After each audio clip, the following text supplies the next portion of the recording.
सभी को नमस्ते। फिर से 4 वर्षों के बाद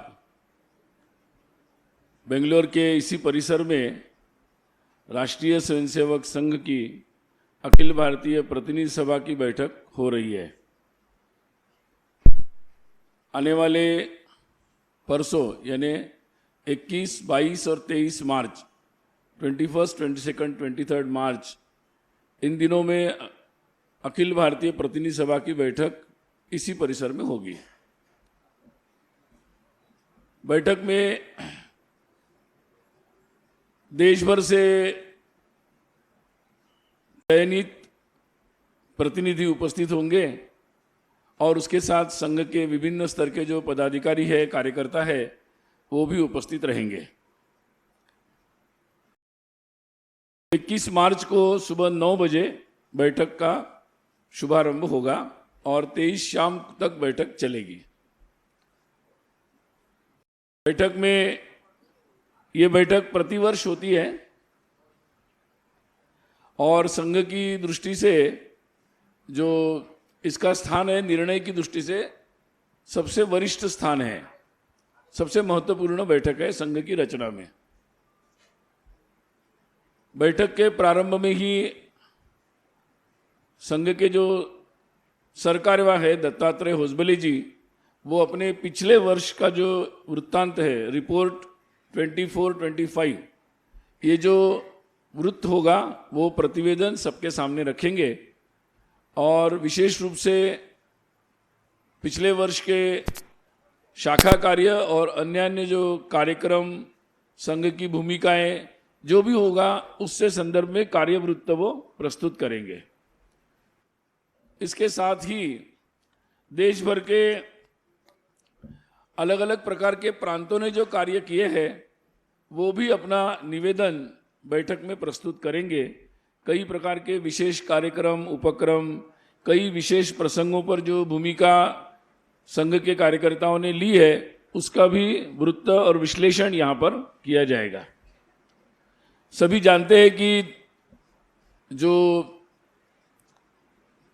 आने वाले विजयादशमी 2025 को संघ के 100 वर्ष पूर्ण हो रहे हैं।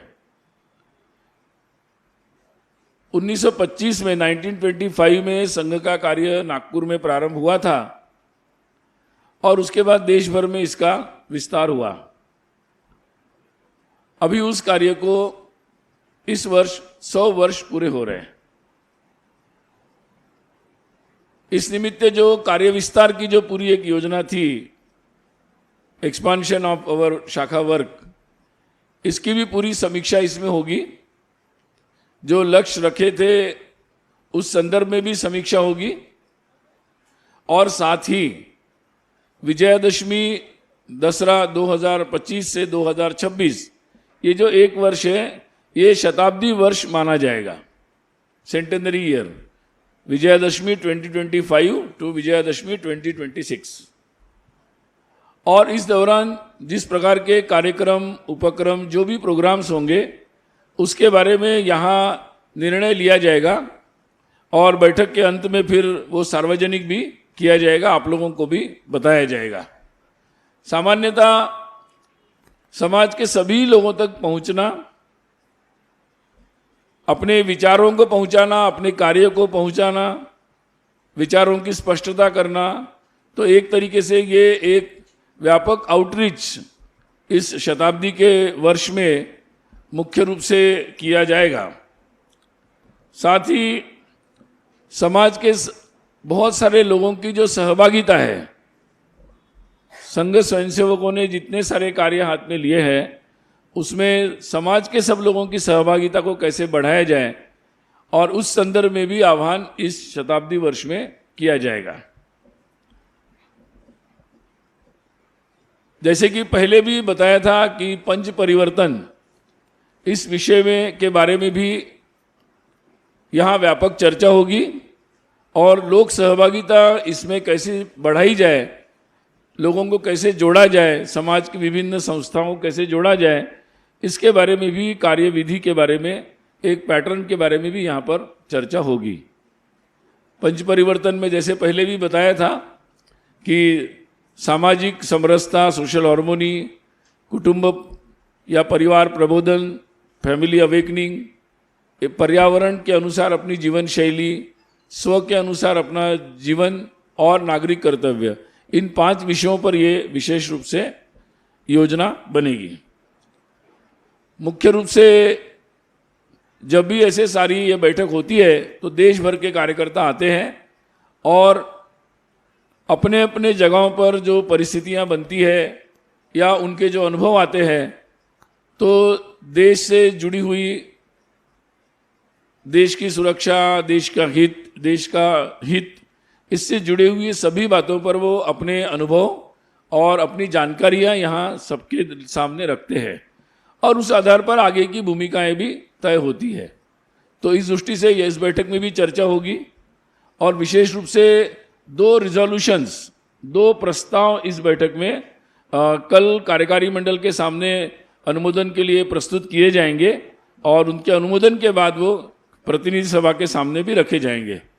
मुख्य रूप से जो 2 प्रस्ताव है, एक बांग्लादेश की जो घटनाक्रम है और उस संदर्भ में आगे की भूमिका क्या होनी चाहिए, उस संदर्भ में ये प्रस्ताव होगा। इस संदर्भ में कल प्रतिनिधि कार्यकारी मंडल में चर्चा होगी, उसके बाद वो अनुमोदित होने के बाद प्रतिनिधि सभा के सामने रखा जाएगा।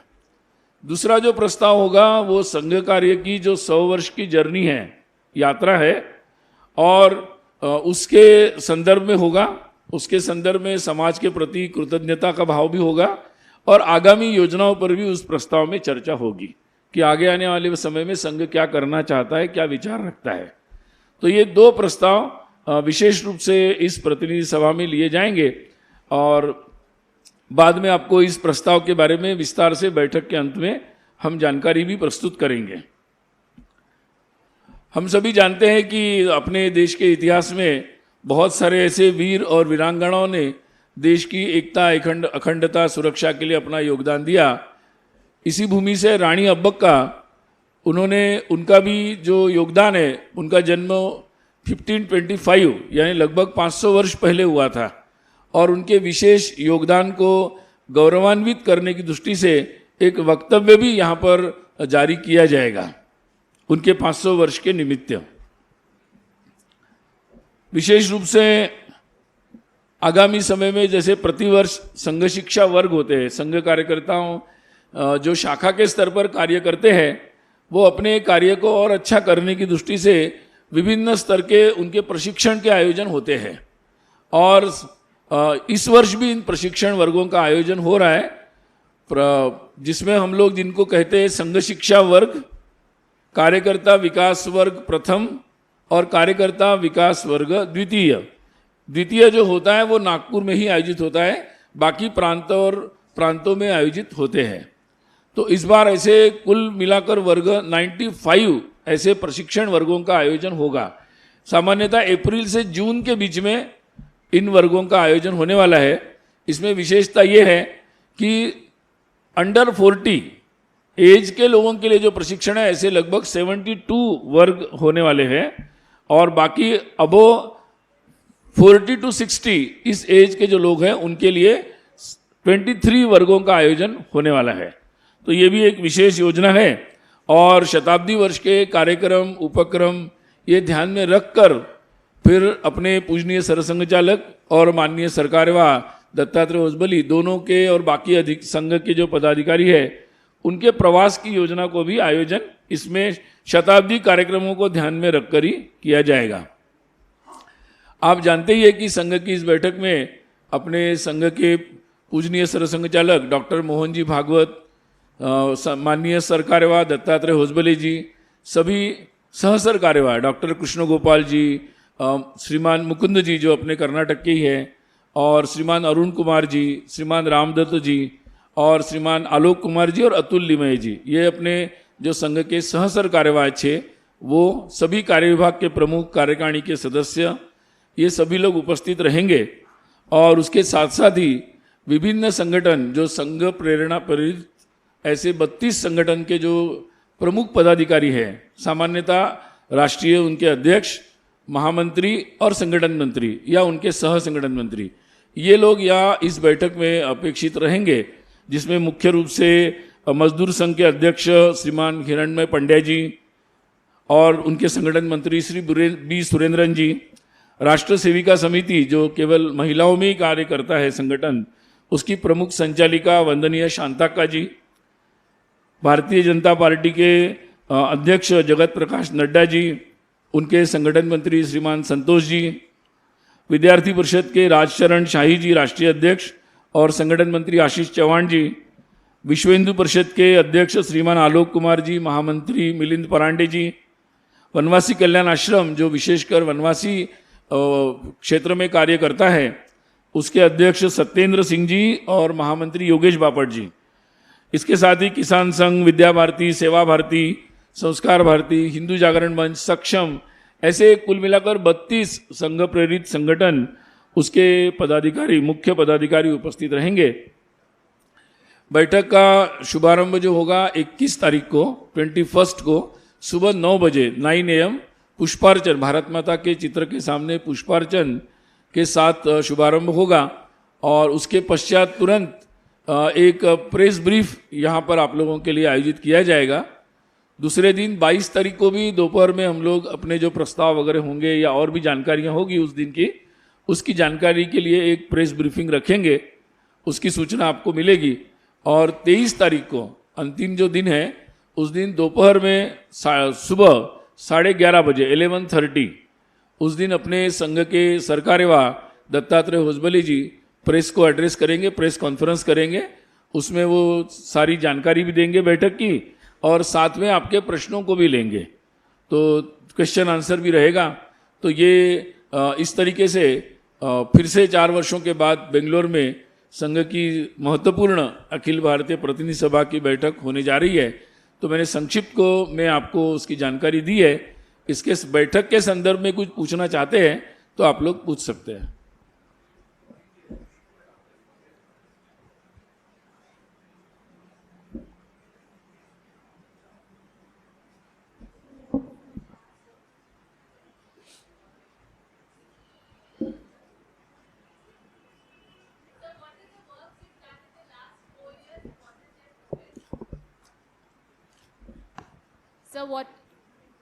So what is the works you've done in the last 4 years and what has been the progress? The last meeting you said was in Bangalore also you'd had.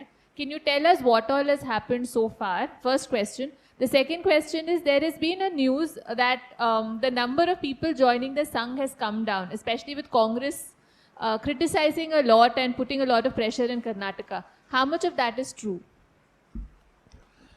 See, first thing, last 4 years, definitely, considering our centenary year preparations, we initiated our expansion plan of shakhas and reaching out to all localities in the cities and many important villages, most of the villages, we call it mandal. So it was a reach out program and numbers will be of course announced the first day, 21st of the March, after our Sarkareva initiates the Prativedan report. So I think, but I can tell you, yes, our Karyakartas have put more and more efforts. They have reached to the remotest areas and unreached areas. And of course, they have strengthened our shakhas, expanded their activities, reaching out to the people. So shakhas expanded their activities, reaching out to the people. So a lot of activities have been done. So every year we have published our report. Though meeting was not held in Bangalore, but every year this baitak is held somewhere. And so every year our Sarkareva's report is published. So there you can find all details. And another question about... No, see, I think numbers will itself speak about what they say about it.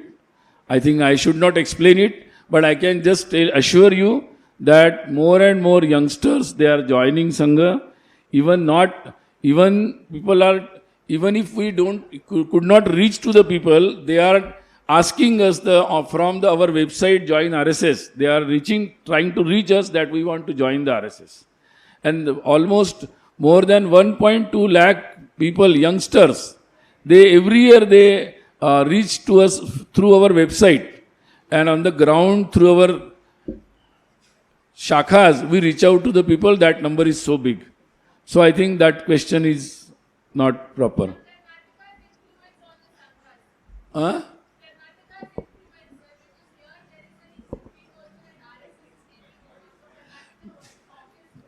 I think they don't know anything. So unnecessary questions. Mike ले लीजिए क्योंकि ये sir 23 तारीख को यहाँ पर ये प्रतिनिधि सभा समाप्त हो रही है और 30 मार्च को प्रधानमंत्री नागपुर जा रहे हैं। ये पहला मौका है जब भारत के कोई सर्विंग प्राइम मिनिस्टर नागपुर जा रहे हैं, उसको किस तरह से देखते हैं? और दूसरा नहीं, कि ऐसा- क्या वो रेशम बाग भी जाएंगे? नहीं वैसे दूसरा नहीं, कि ऐसा- क्या वो रेशम बाग भी जाएंगे? नहीं वैसे मतलब मैं उस पर कमेंट नहीं करूँगा, बट वैसे अटल जी जब प्रधानमंत्री थे तो वो रेशिमबाग गए थे, और मतलब आप रिकॉर्ड देख लीजिएगा, तो मुझे लगता है इसको इतना ऐसा सोचना ठीक नहीं होगा। अच्छा है ना, हमेशा स्वागत ही है। जी, what's your question? Hi, sir. Some specific examples of government policies or programs that the RSS has had a hand in influencing and the organization is especially proud of. I'm thinking something specific like in economic policy or education or national security, some specific examples. Thank you. Thanks for your question. But today, actually, I am just briefing about the curtain raiser for the Baitak, our upcoming meeting. So all detailed questions about the policy matters will be addressed by our Sir Karyawa on 23rd. So he will answer all your question answer. Sir,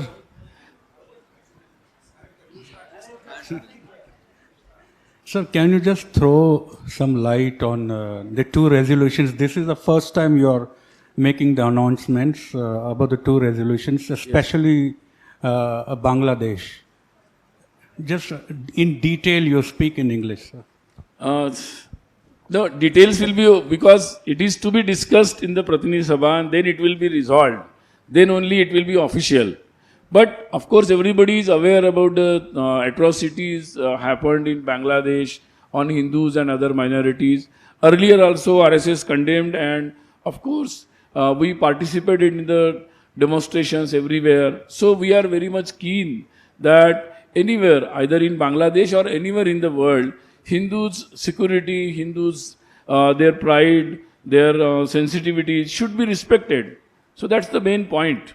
So we'll discuss how to express it and what should be the further track. And what is the next, the other resolution you are going to discuss? Other resolution is about the journey of RSS of 100 years, because this year RSS is completing the 100 years. So it was a long journey, a lot of milestones. It was a lot of participation by RSS Swayamsevaks in n number of social, political, or the things related with the national integrity, security. So Swayamsevaks participated in all those activities. They have taken the initiatives. So it was a long journey. And so now, what next? That is also important. So what next? That will also be discussed. And so we'll try to bring out those things in our resolution. So as you said that Prime Minister is always welcome to the headquarters. But the thing is, I don't know. See, just let me complete the question, sir. Let me complete. Let me clarify first thing. See, I don't see clarification. Huh. Please, let me ask the question to you. You said he is welcome to the headquarters. Even Atal Bihari Vajpayee also has visited. But of late, Narendra Modi ji has always been praising even the latest podcast which we saw. He is always coming out in praise of RSS. But Mohan Bhagwat ji, on the other hand, he's not at all come out in praise of the Prime Minister. And this meeting on March 30 is happening in the background of BJP selecting or nominating, declaring the BJP national president. So how do you address to this question? No, no. So this is a routine baitak. Every year it happens. And so every year we come, all Swayamsevaks office bearers from all our important office bearers come together. We discuss about the RSS working. We review it and we plan for the further our programs and etc. So it's a routine. I think it has nothing to do with. So all organizations, they do their job, they do their decisions. So it's I think it's a well routine plan. I got your question and you got my answer also, I think. Thank you. ನಮಸ್ತೆ sir. ಇಲ್ಲಿ sir ನಮಸ್ತೆ sir, ಕರ್ನಾಟಕದಲ್ಲಿ ಇತ್ತೀಚೆಗೆ ಅಂದರೆ ಕಳೆದ 2 ವರ್ಷದಲ್ಲಿ ಕಾಂಗ್ರೆಸ್ ಸರ್ಕಾರ ಬಂದ ನಂತರ ಕೋಮು ಗಲಭೆಗಳು ಜಾಸ್ತಿ ಆಗ್ತಿದೆ ಅಂತಕ್ಕಂಥದ್ದು ಜಾಸ್ತಿ ಆಗ್ತಾ ಇದೆ. ಈ ಸಂಬಂಧಪಟ್ಟಂತೆ RSSನೇ ನೇರವಾಗಿ ಇದರಲ್ಲಿ ಭಾಗಿಯಾಗಿದೆ ಅಂತಕ್ಕಂಥ ಒಂದು ಆರೋಪವನ್ನು ಕರ್ನಾಟಕದ ಮುಖ್ಯಮಂತ್ರಿಗಳು ಅಧಿವೇಶನ ನಡೆಯುವಂಥ ಸಂದರ್ಭದಲ್ಲಿ ನೇರವಾಗಿ ಹೇಳ್ತಾರೆ. ಇದಕ್ಕೆ ತಮ್ಮ ಒಂದು ಅಭಿಪ್ರಾಯಗಳು, ತಮ್ಮ ಅನಿಸಿಕೆ ಏನಾದರೂ?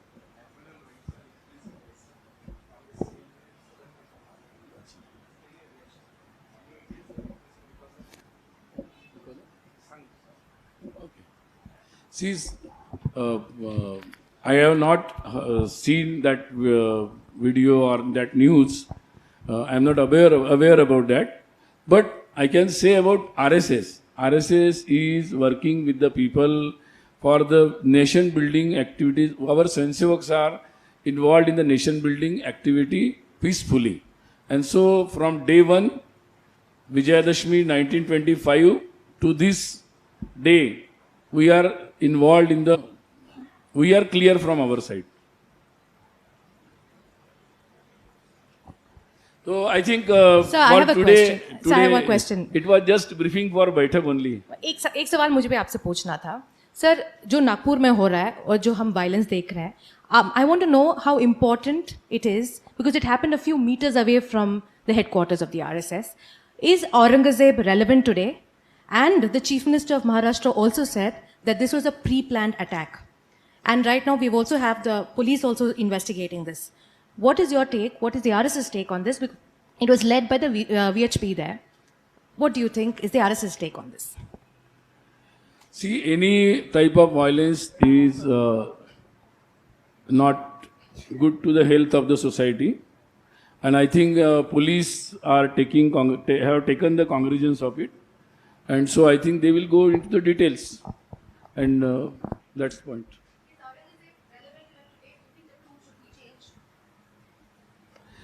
Is Aurangzeb relevant today? Do you think the tomb should be moved? I think not relevant. Okay. So ಎಲ್ರಿಗೂ ಧನ್ಯವಾದಗಳು.